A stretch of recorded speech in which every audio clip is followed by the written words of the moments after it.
Hello all. Welcome. Today we will be covering contract clauses selecting where cases must be heard. As part of this video, we will cover the audio recording of the case, along with a discussion about the decision by the court at the end. Atlantic Marine, a Virginia-based contractor, entered into a subcontract with a Texas company for work on a federal project. Their contract contained a forum selection clause stating that disputes would be litigated in Virginia. Even so, the subcontractor sued Atlantic Marine in federal court in Texas. Atlantic Marine sought to enforce the clause by asking the district court either to dismiss the case for improper venue or to transfer it to the federal court specified by the contract. The lower courts refused to give the clause controlling effect, treating it as one factor among many in the ordinary venue analysis. The Supreme Court was asked to decide how a valid forum selection clause should be enforced in federal court. Specifically, the case concerned whether such a clause makes venue wrong or improper for purposes of dismissal, and how courts should evaluate a motion to transfer when the parties have already agreed in advance on the forum for resolving disputes. Following is the audio recording of the actual court hearing. We'll hear argument next this morning in Case 12-929, Atlantic Marine Construction Company versus the United States District Court for the Western District of Texas. Mr. Hastings. Mr. Chief Justice, and may it please the Court, forum selection clauses have been frequently used in contracts of all types. They should be enforced as written, and the enforcement of a contractual forum selection clause should not just be left to convenience discretionary balancing tests. Rule 12b-3 and Section 1406 of the United States Code provide appropriate and effective means for enforcing a contractual forum selection clause. The language of those provisions is written broadly. Congress used words like wrong, and the rule uses the word improper, which have plain and natural meanings that are broad and are sufficient to authorize district courts to act to enforce the contractual clause. Is it common in the treatises or in the cases to say that a forum selection clause is a venue provision? I thought venue was something that the Congress determined. Your Honor, the cases do discuss it as a venue provision. One example would be this Court's decision in Stewart addressed a forum selection clause in a 1404A transfer analysis, which is clearly a venue analysis. In addition to that, with the 2011 amendments to the United States Code, Congress adopted a definition of venue.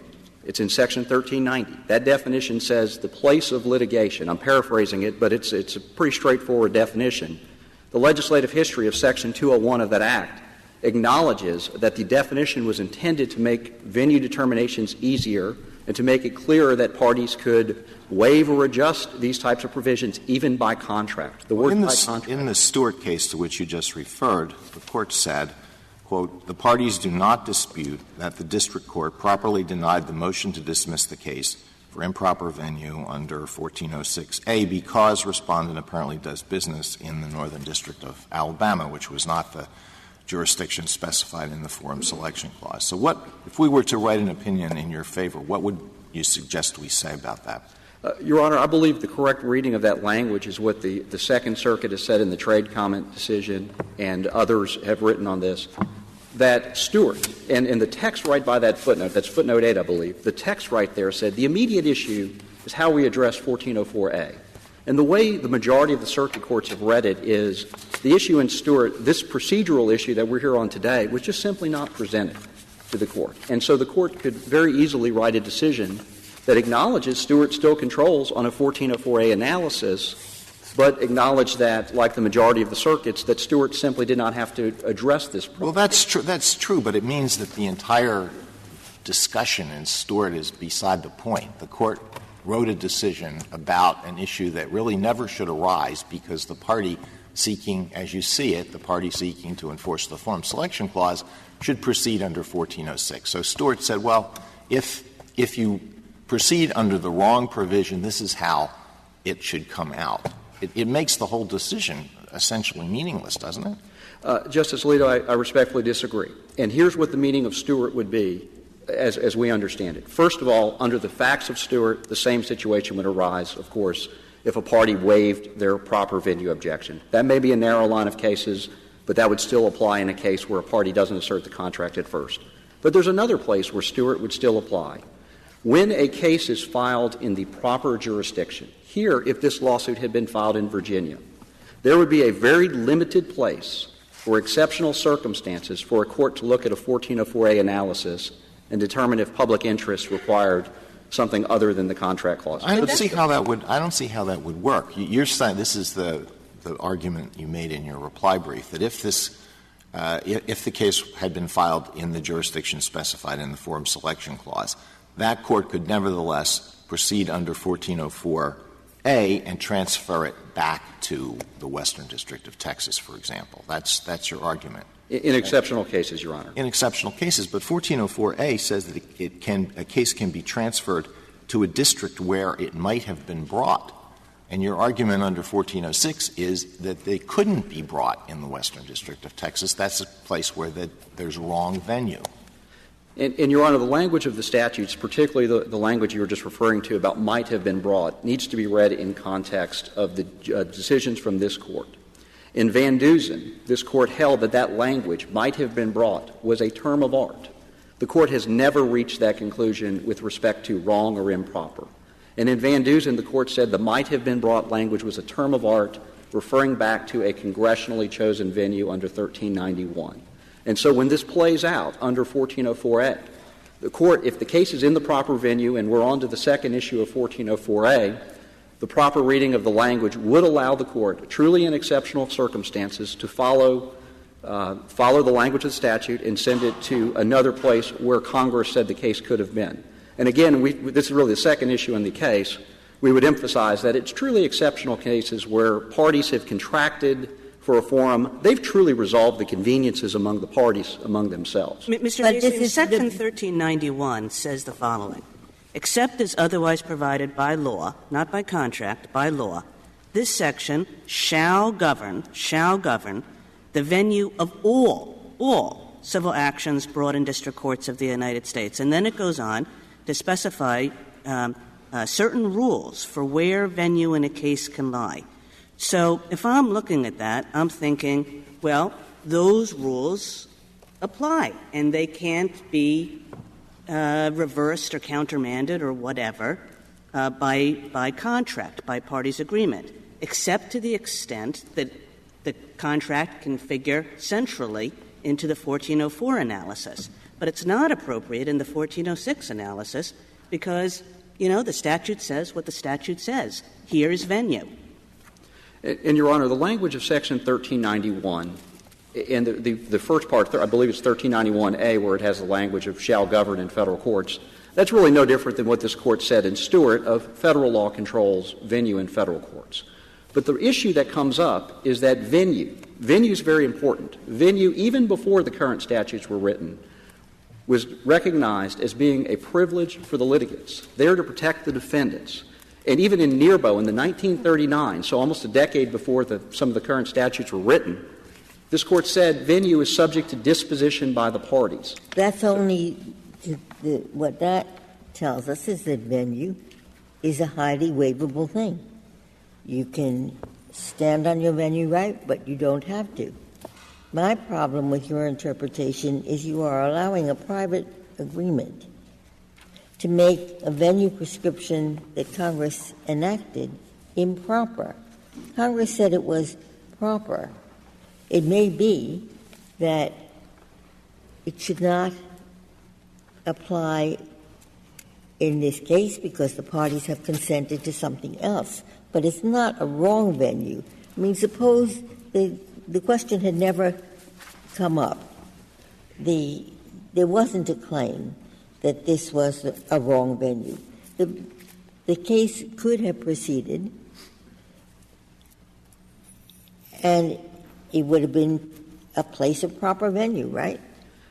Your Honor, if there was no objection raised, yes. Certainly, but it doesn't become — it's a place of proper venue.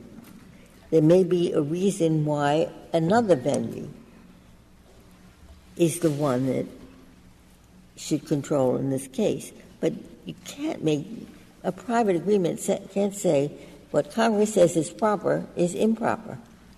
And, Your Honor, in response to that, first of all, the venue rights have always been, like many federal rights, waivable provisions. And when a contract — That doesn't mean it's improper. It means it's waivable. And, Your Honor, the language of the word improper is a broad term, and it has a broad meaning. I'd like to focus on improper for just a second. We have two different words, improper and wrong, but improper is used in 12b3. Congress didn't, and the courts did not explain what that applies. In practice, that word is used for many different contexts. It is used to enforce forum selection clauses. The majority of the circuit courts, in fact, more circuits than have weighed in on our favor, use that language to enforce foreign and clauses and clauses requiring state court forums. It's used in a very broad context in order to force people's contract rights. It's even used in arbitration contexts. Although the FAA gives parties the right to move under the FAA, many parties raise their complaints under the 12b3 because of the procedural impact of 12b motions, allowing parties not to have to answer complicated federal cases and get to proceed to arbitration more quickly. Giving the language a plain and natural meaning allows the courts to essentially do justice and allow to streamline and have efficient running of cases and to enforce parties' rights and contracts. Mr. Hastings, I'm wondering what you think of this analogy. Any party can waive a personal jurisdiction defense, but would you say that parties by contract can create personal jurisdiction in a court in which it otherwise doesn't exist? Your Honor, personal jurisdiction is also essentially a personal right of the defendant. And so if the defendant is willing to consent to personal jurisdiction, as often happens in contracts. Well, as I said, anybody can waive it, just like anybody can waive almost everything in the way the federal rules work.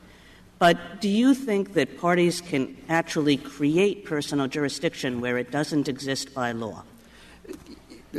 Focusing on personal jurisdiction, not subject matter jurisdiction, yes, because parties can consent and contract to waive the personal jurisdiction objections. And, Your Honor, I believe that has been recognized by many of the circuit courts. Because consent is a basis for personal jurisdiction. Exactly, Your Honor. Just could, like could I ask, what difference would it make to you if I thought the venue here is proper, but I thought that there was no cause of action in this circuit, and the case, as one of the amicus briefs proposed? What difference would that make to you? And Justice Scalia, that would Professor Sachs' brief certainly makes that argument. I would begin by acknowledging that rule would be far better than leaving this to discretionary balancing tests. What difference it would make? It actually would be very favorable to my client because this case would have to be dismissed.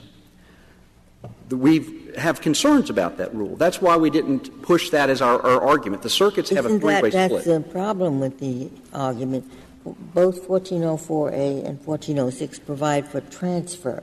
This Court has emphasized that it's one federal system, and within the federal system, the result shouldn't be dismiss, bring the case all over again, pay a new filing fee. Instead of that, just transfer it to the appropriate forum.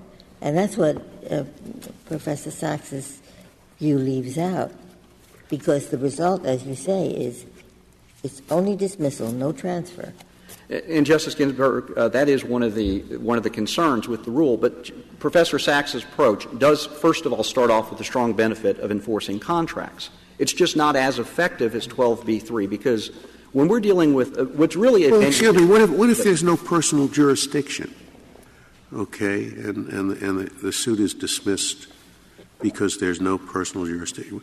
Would a federal court transfer it to another court that has personal jurisdiction? Your Honor, under the current statutes, I believe the court would have the discretion to transfer it based upon personal jurisdiction. Yeah. Where it is, it's 1404A and 1406 deal with venue. They don't deal with personal jurisdiction. Your Honor, many courts have actually read 1406 to also allow for addressing personal jurisdiction. There's a circuit split on that issue. Mr. Hastings, has 12b6 ever been used, to your knowledge, to deal with a case in which the question is which court the plaintiff should have brought the suit in, rather than whether the plaintiff has a viable claim in any court? Yes. Because it seems to me a bit of a category error. The 12b6 is something — it's an on-the-merits determination about the viability of your claim. It has res judicata effect. Whereas this is not. This is just a question of, like, did you bring the thing in the right place? And you should be allowed to bring it someplace else. And Justice Kagan, the First Circuit has been using the 12b-6 approach to address whether the case is No, I know that courts have been. I'm saying except for this kind of case, has a court ever used 12b-6 to deal with a case of which court? Outside of the forum selection clause clause. Or to deal with context, anything that's not an on-the-merits determination that precludes a case in any court. And, Your Honor, I'm not aware of a court doing it outside of the context of the forum selection clause issue as the First Circuit has. I have one question here. It seemed, because I start out for reasons I won't go into, thinking, well, perhaps it doesn't matter. Frankly, you can get to the same result under any of these three approaches.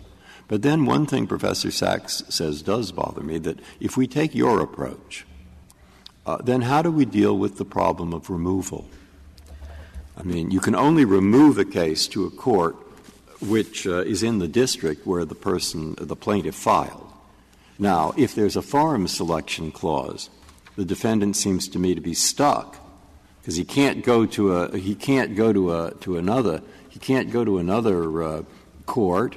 He can't go to the court within the district because of the forum selection clause, and he can't go into another court because of 1441A. So that argues to me that we ought to either take the 1404 approach or we ought to take Professor Sachs's approach, unless you have an answer to that. And, Justice Breyer, I do have an answer to the removal issue, and the answer starts in Section 1390C. Mm-hmm. And in 1390C, Congress said — Where can I find that? Chief Justice Roberts, it's 28 U.S. Code 1390C. It's not conveniently set forth in any of the papers, right? No, Your Honor, it's not. Did not know that this issue was going to come up. Fair enough. With respect to 1390C, Congress said — 1390C? Yes, sir. Yes, Your Honor. Congress said that these rules, with the exception of the transfer rules, do not apply in removal cases. Congress has answered the question. Removal procedures governed by the statutes on removal. And, yes, if you're in state court, there's one court you can remove to. This rule and this issue doesn't change that. But if this case had been filed in Texas State Court, for example, and was removed to the Western District, 1390C still says that the transfer rules — it doesn't say 1404A, it says the transfer rules, which would also pick up 1406, could still apply to reallocate the venue for the lawsuit if there was a contract clause or if it was a — No, explain — I'm sorry.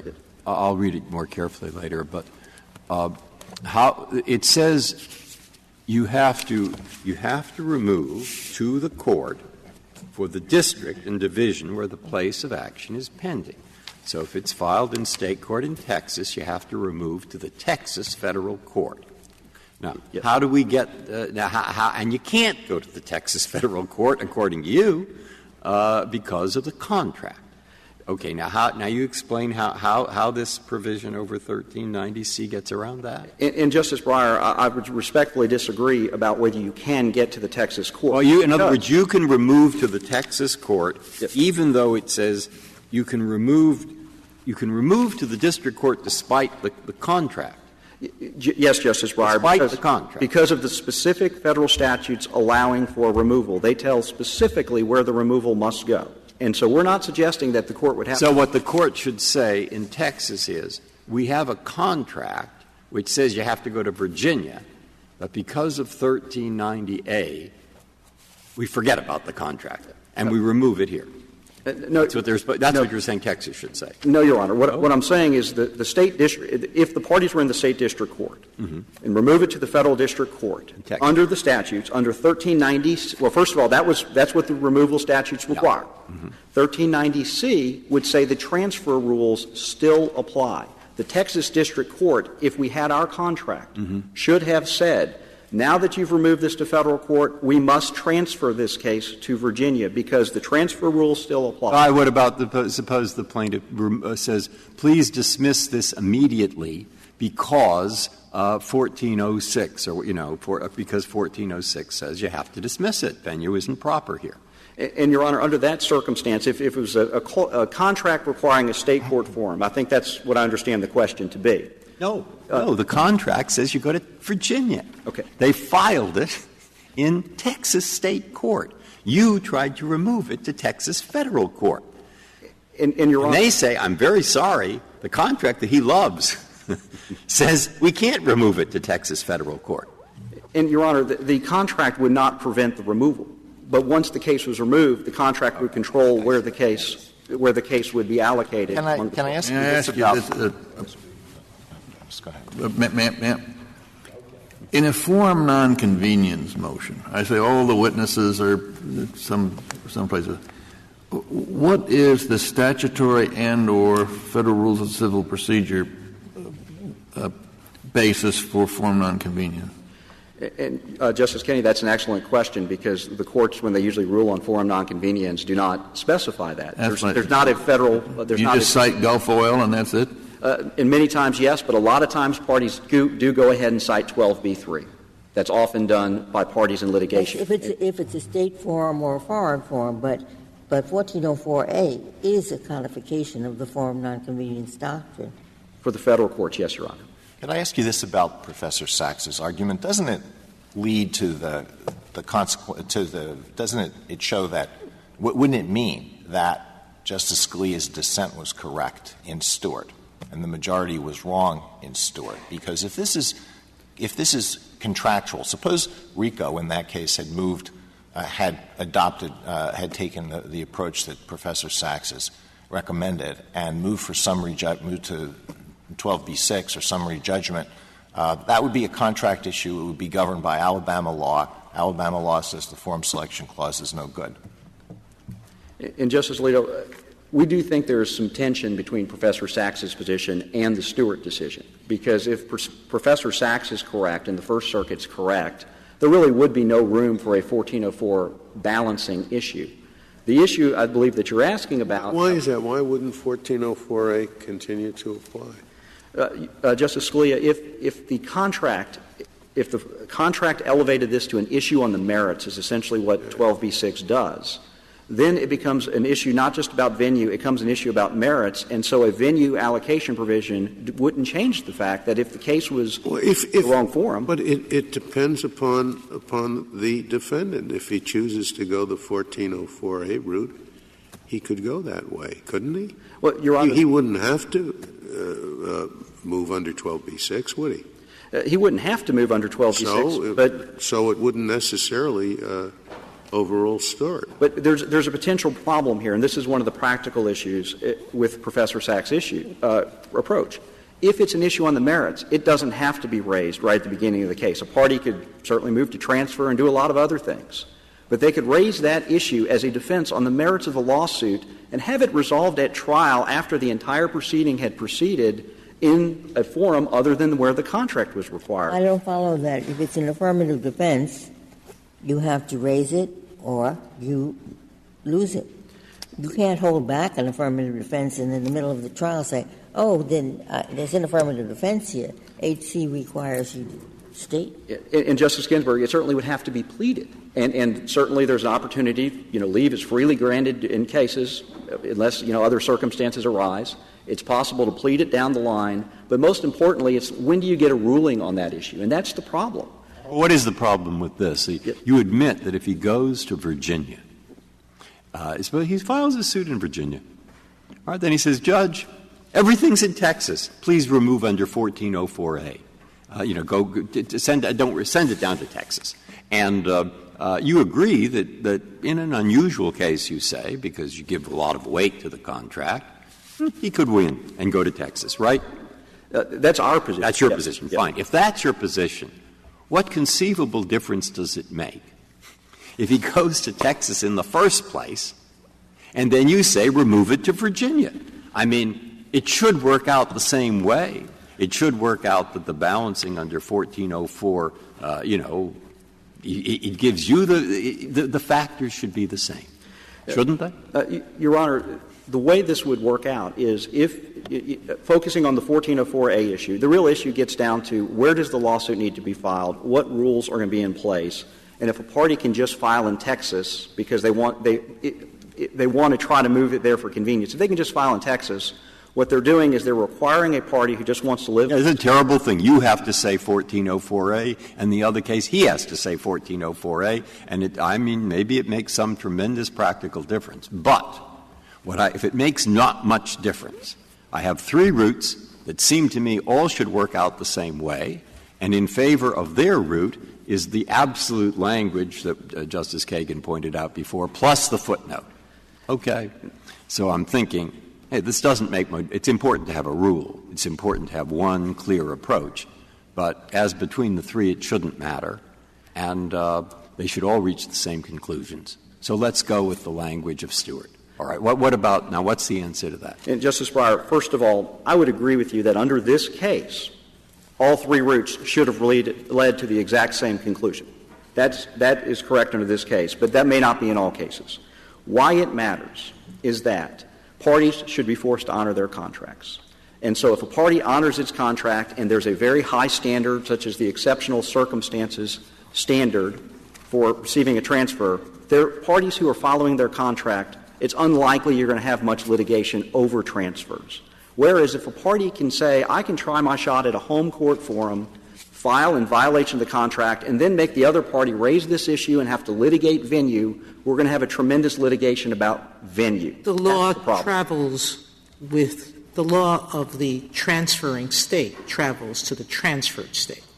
So they've undone — they're taking Texas law, if you go under 1404, to Virginia. And that would be a problem in many cases, Your Honor. And that would defeat the purpose of the venue selection to start with. That would be taken care of simply by saying Van Dusen v. Barrett does not apply when a party is acting in violation of a contractual provision. Van Dusen against Barrett was intended to give the plaintiff's choice of initial forum. If plaintiff chooses a forum in violation of contract, there's no reason why Van Dusen should apply. And, Justice Ginsburg, that points out that if the Court were to not just strictly enforce the contracts, it raises many new issues that this Court has not yet had to address.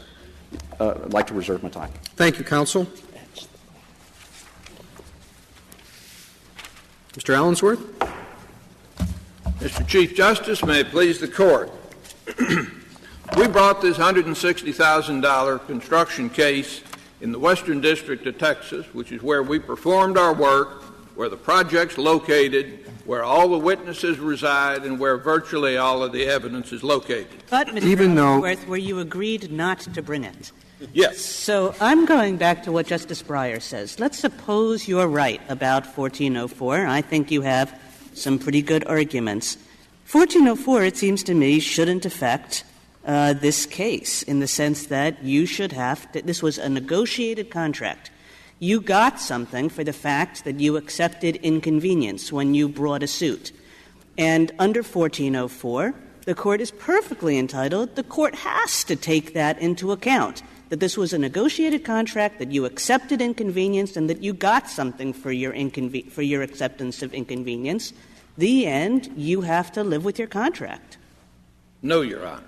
We have a contract and we are having to live with it in the sense that we're up here now 15 months after the district court ruled that we should after 15 months after the district court denied the motion to transfer.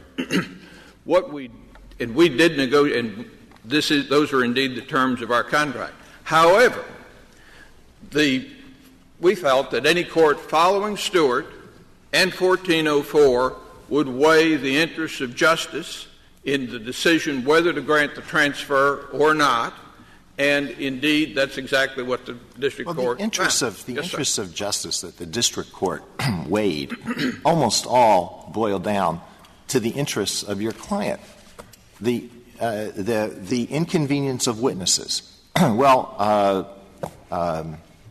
Atlantic Marine, to the extent we're talking about their witnesses, they're not concerned about the inconvenience of having their witnesses go to Norfolk. But your witnesses, the other witnesses are your witnesses. So that's a factor that goes to your convenience. Compulsory process to produce witnesses, same thing. So what were the public interests? What were the interests that were weighed here that are not the interests of J. Crew? If I might, Your Honor. First off, the district court didn't give any shrift to our witness. he was concerned with the non-party witnesses who were not a party to this Well, if they're not your witnesses, then they're Atlantic Marine's witnesses. So why should that be — why should the inconvenience of Atlantic Marine's witnesses be a factor that weighs against Atlantic Marine's position that the case should be tried in Norfolk? They were neither Atlantic Marine's witnesses nor our witnesses. They were non-party witnesses, and the issue that Judge Higginbotham addressed in the Fifth Circuit. Just volunteer witnesses? They're just going to walk in the courtroom and say, I'd like to testify? Exactly. Surely they're one sides or the others, aren't they? Your Honor, what kind of proceedings do they have in? Your Honor, our point is that if it's in Texas, they can get in their pickup and drive to the courthouse and testify, and if this case is moved to Virginia, those witnesses essentially are unavailable. Who is going to call these witnesses, you or Atlantic Marine? We'd be the ones calling. You do. So they're your witnesses. The fact that they don't work for you is immaterial here. So let's say they're out of the picture. Now, what's left? What other public interests are involved? The law of Texas, which we think applies to this case, with which the district court — Texas contract law is so arcane that the judges in the Eastern District of Virginia can't figure it out? Is that right? I wouldn't suggest that, Your Honor. Oh. Right, so why then couldn't you go to Virginia if all these factors — I mean, maybe the jury has to take 42 visits to the bottom of an oil well shaft. I don't know. I mean, there could be something that would weigh in your favor. I don't know the case. So why not go to Virginia and then file a 1404 motion? And it should reach the same result, whether you go to Texas and ask to stay there, or whether you go to Virginia under 1404A, you win this case, let's say, or whether you go to Virginia. It should get to the same place, shouldn't it? Your Honor, in some ways, it's exactly what we're worried about. The same place is 15 months after the court's ruled on the transfer motion. So it's actually your expense, because you'd have to go to Virginia, and you would have to file the motion. Maybe you can do it by mail, or you'd have to, but I don't know. We filed a motion. Yeah. If we filed this lawsuit in Virginia and filed it simultaneously with a 1404 motion, yeah. By their lights, yeah. The court, as I think one of the justices pointed out, couldn't transfer it back to Texas anyway, because by their lights, venue's improper anywhere except Virginia. No, they're not saying — they said that you could make the 1404 motion in Virginia. And they think it would only be granted in an exceptional case, but that's their opinion in that. And so it should come to the same conclusion. They aren't barring you from that on their view, but my thought is that if all these come to the same result in the end, and you just need one rule, we have something pointing on their side, your side, which is the Stewart footnote and that language of the absolute language of the venue statutes, and you have something pointing in their side, which is, if we count by numbers, 5 circuits are in their favor and only 3 in yours. All right. Help me. If there hadn't been a forum selection clause in the contract and we'd filed suit in Texas, it's inconceivable that they could have successfully moved the case to Virginia. The only thing going in favor of this case going to Virginia is that forum selection clause. Well, that's kind of a big thing, isn't it? I mean, that's what the It's a significant factor. It's central to the district court. And the problem, the difference, all things don't lead to the same place. 1404 says to the district court, look at a hodgepodge of things, including the interest of justice, and figure it out. And, maybe they'll give the contract some weight, or maybe they won't. And if they do, it's not clear how you weigh the contract against the interest of justice. It gives a broad discretion. It says they may transfer. 1406 is an entirely different animal. It says you shall dismiss or transfer. It's sort of you have the safety valve to transfer. And I don't know why you so cavalierly dismiss, say, it's in the contract, of course, but we've got more witnesses. It is Your Honor, it is in the contract. Because it's in the contract, we didn't get the deference that otherwise the plaintiff would get on selection of venue. Well, that couldn't have come as a surprise. No, sir. And we haven't attacked the clause on Bremen standards. We haven't claimed it was induced by fraud or that it was overreaching. We accept that. The question that we've got is whether the federal judiciary has to accept that contract clause as guiding their decision. Well, it does in this way. It does in this way. 1404, as Justice Ginsburg said, it's a codification of forum nonconvenience law, which is a balancing of private and public interests. it seems to me what Justice Alito said was absolutely right. You have given up the ability to claim private interests here by virtue of your choice to sign that contract.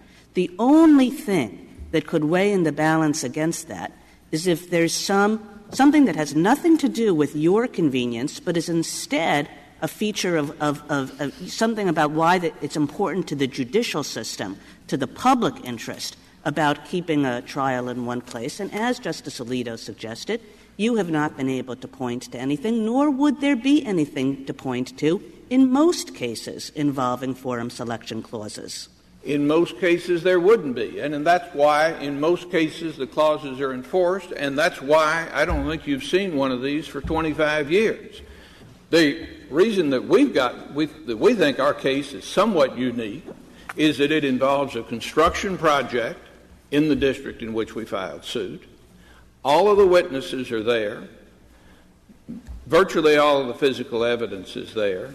It's subject, if we stay in Texas, to Texas law.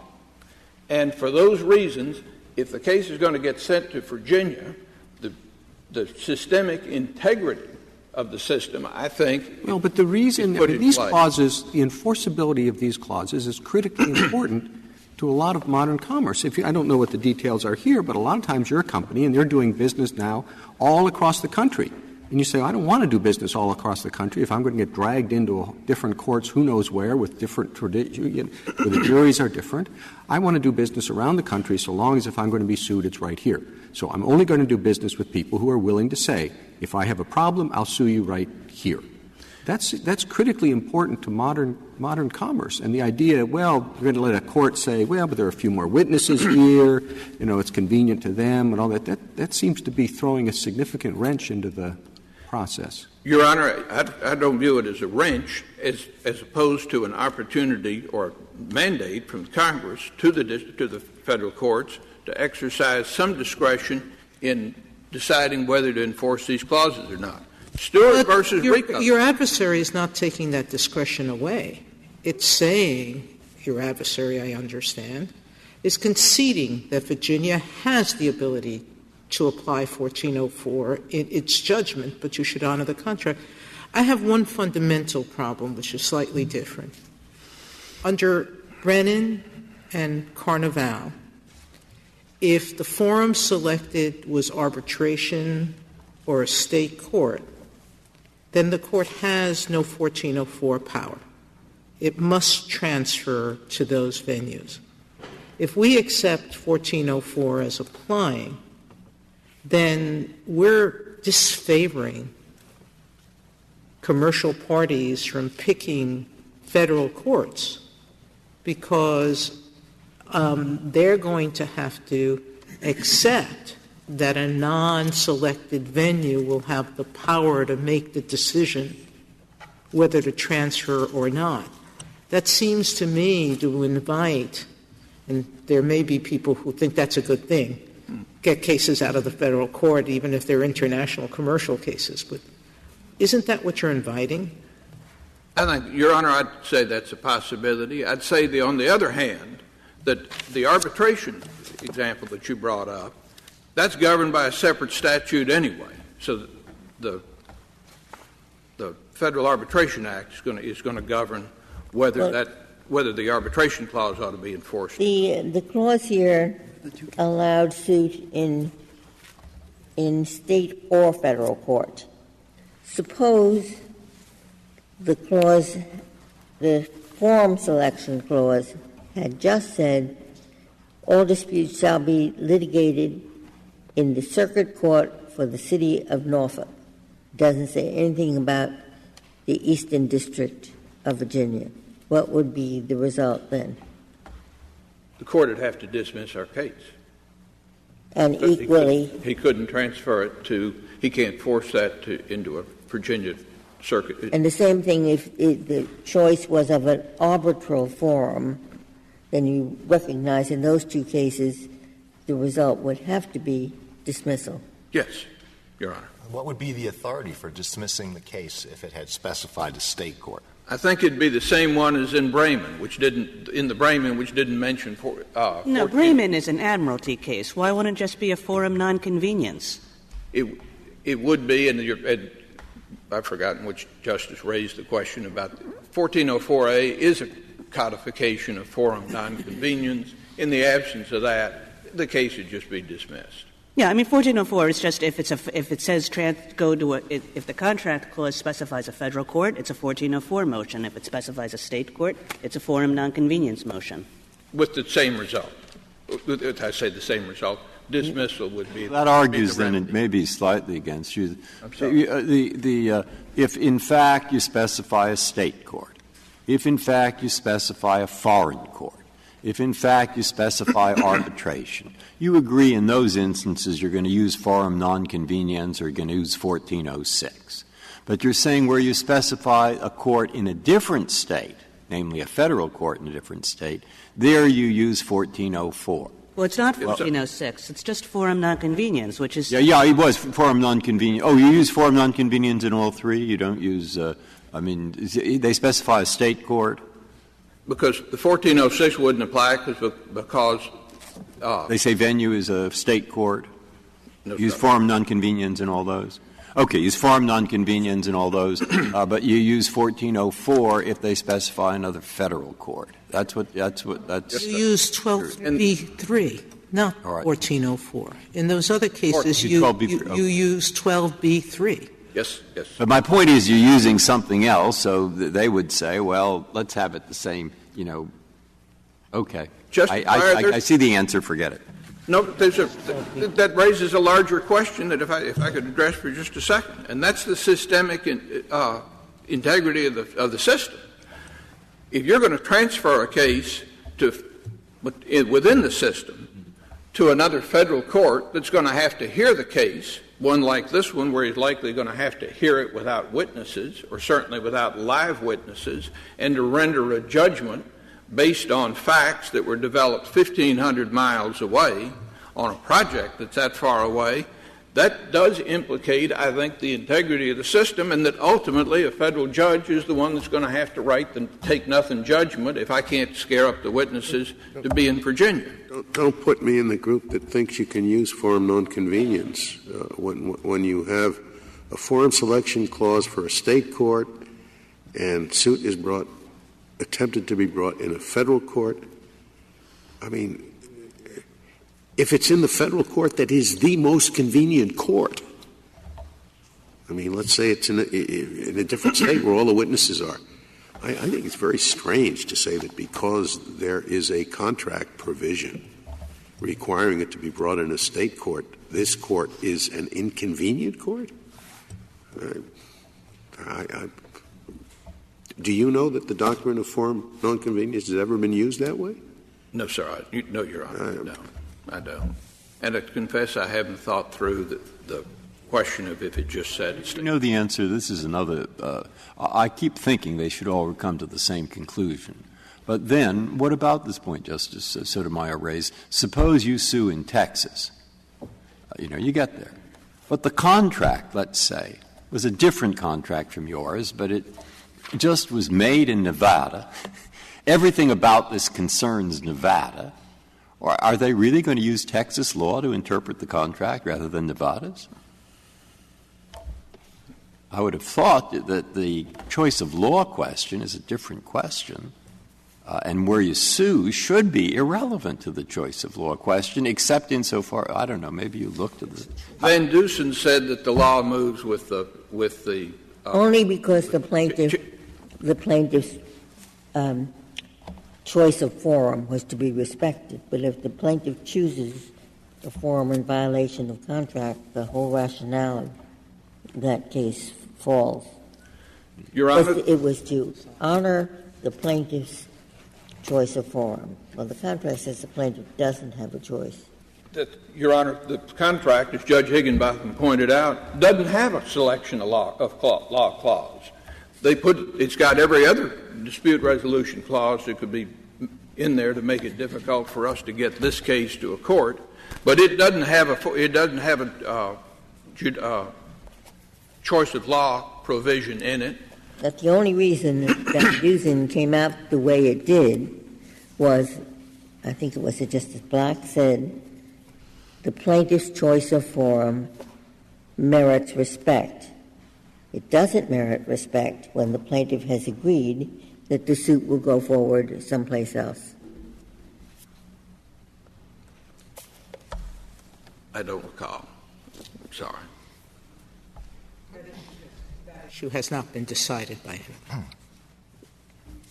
If 1404 is the correct procedural route, why shouldn't the rule be something like this? Where there is a forum selection clause, the burden is on the burden of trying to establish venue in some other jurisdiction is on the party opposing the forum selection clause, not the party that's invoking the forum selection clause.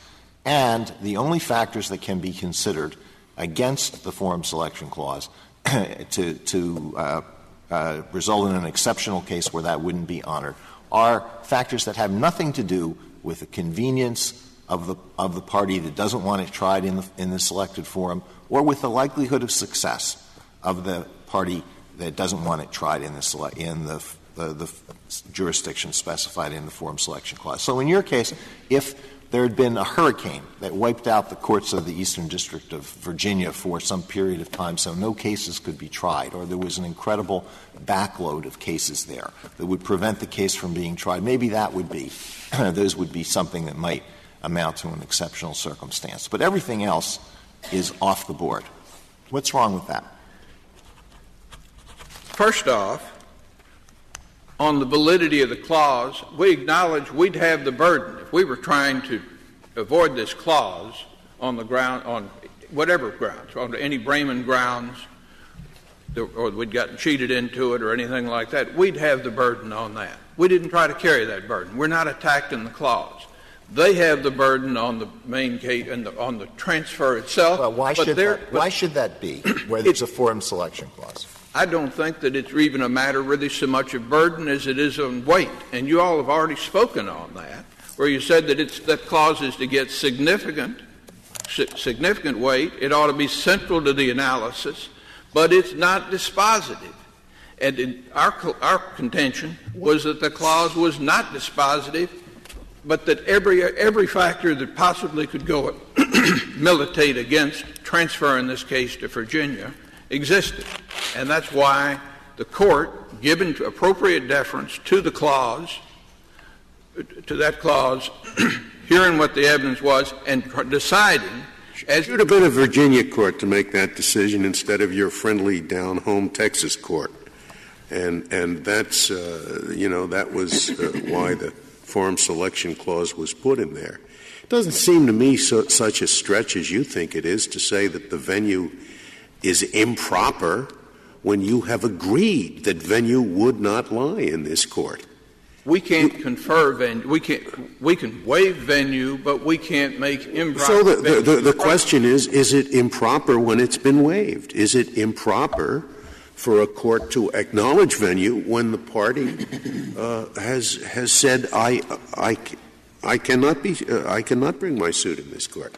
I don't think it's a terrible stretch to call that improper venue. However theoretical it may be, venue is decided by statute. Of course it is, but people may waive it, and when people have waived it, I don't know that there's a great interest in saying that nonetheless the venue remains proper. It seems to me you've given it away, and it ought to be the court where the parties agreed that suit would lie that would decide these change of venue questions.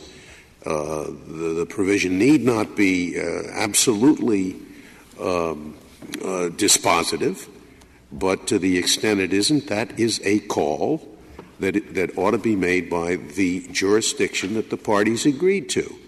The whole litigation ought to begin there.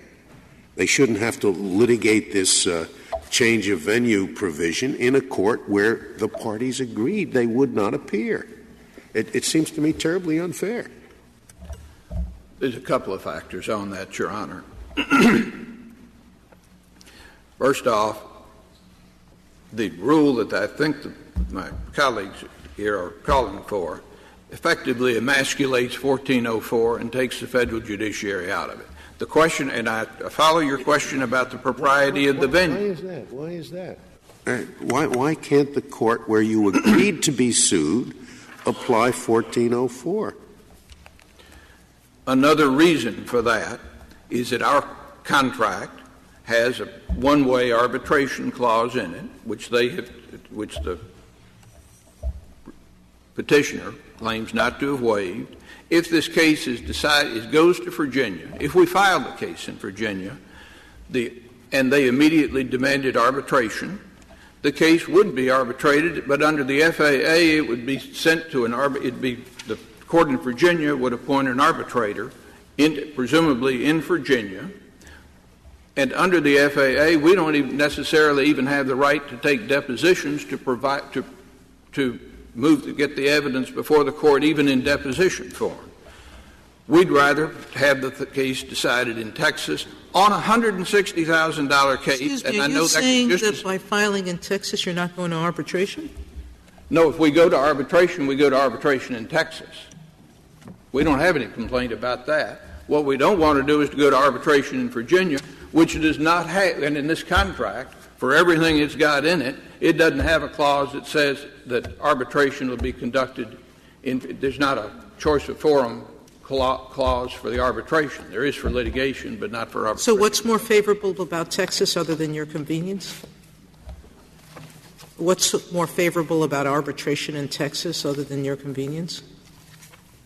That's the only thing. It's convenient for you to be in Texas. It's convenient for us.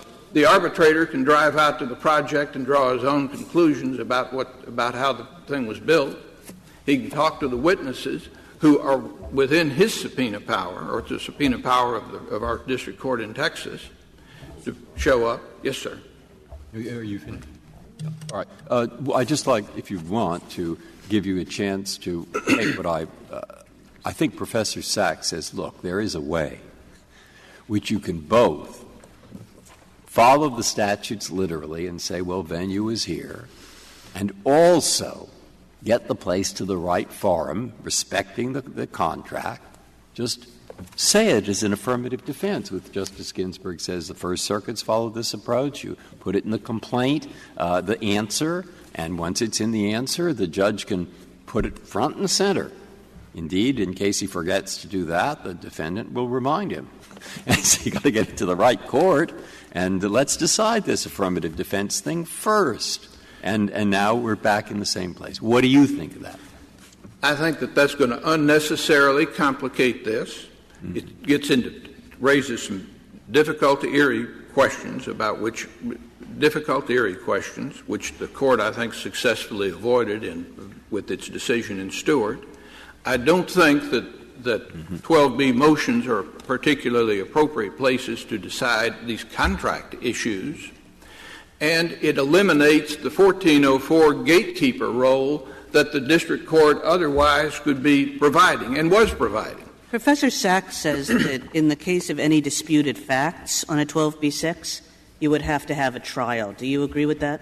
Yes, Your Honor, and I think that he underestimates the ability for resolute counsel to raise disputed facts that would otherwise prevent the summary judgment practice that he suggested. Well, what facts are in the normal case? What facts are going to be pertinent? I mean, you've got the contract there. I mean, I suppose you can always say we're entered under duress and all that, but that wouldn't seem to me to be typical in the normal commercial case in which these provisions are critically important.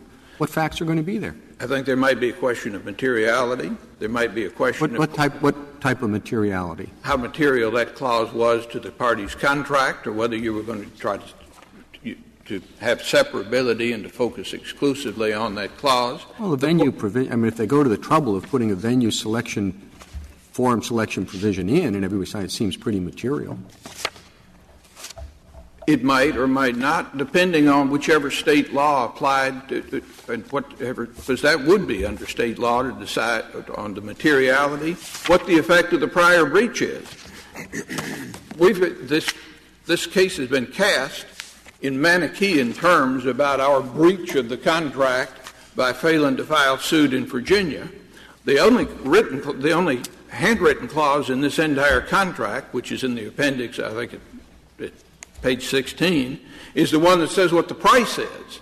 What brings us here to the federal system is not for a declaratory relief or to make new law on venue. It's to collect $160,000.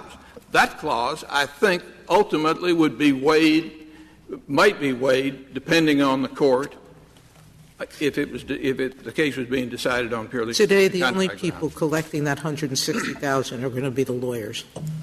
I wish.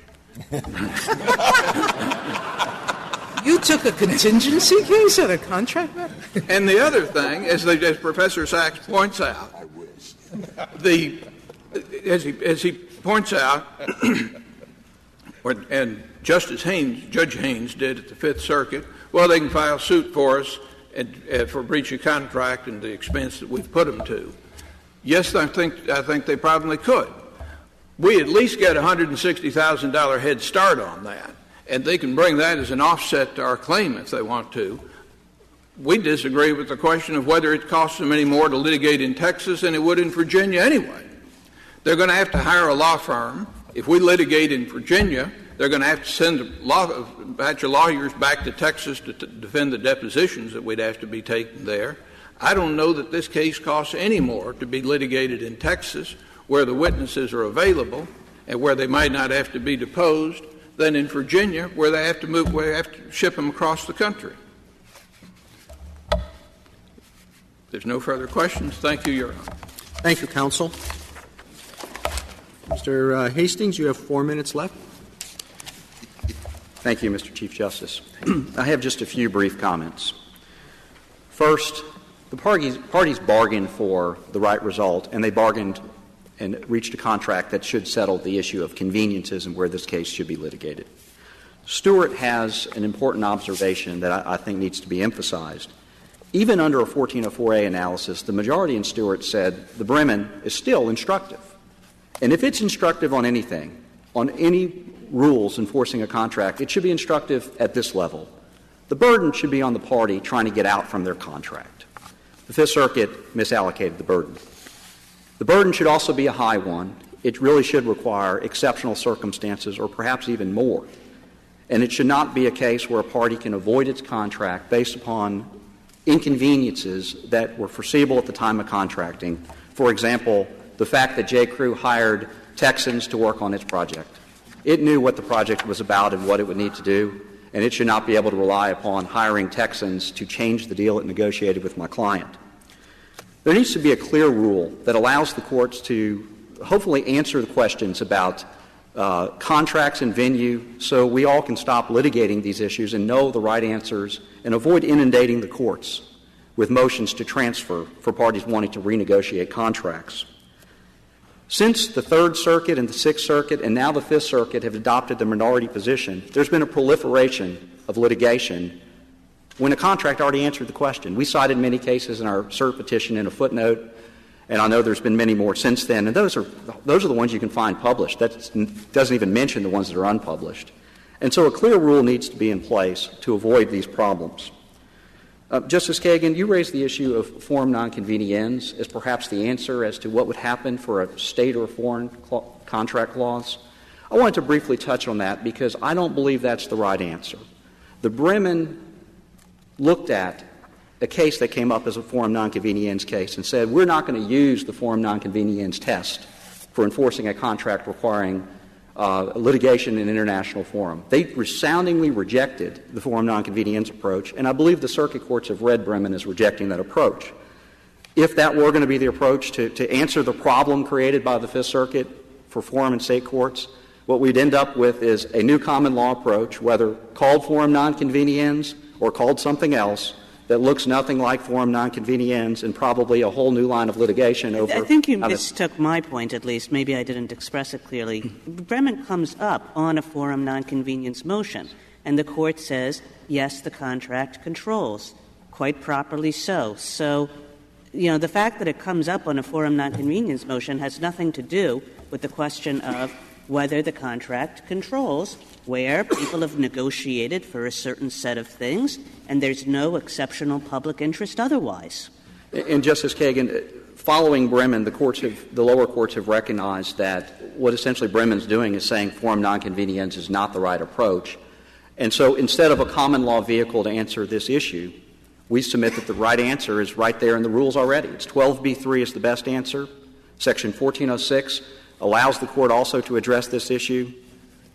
Honestly, Rule 12b6 in Professor Sachs's approach is much better than leaving these issues to balance. Can I ask you one last question about 12b6? Yes, Your Honor. Which is, when 1404 is suppose a state which does not recognize these clauses, 1404 trumps that, according to Stewart.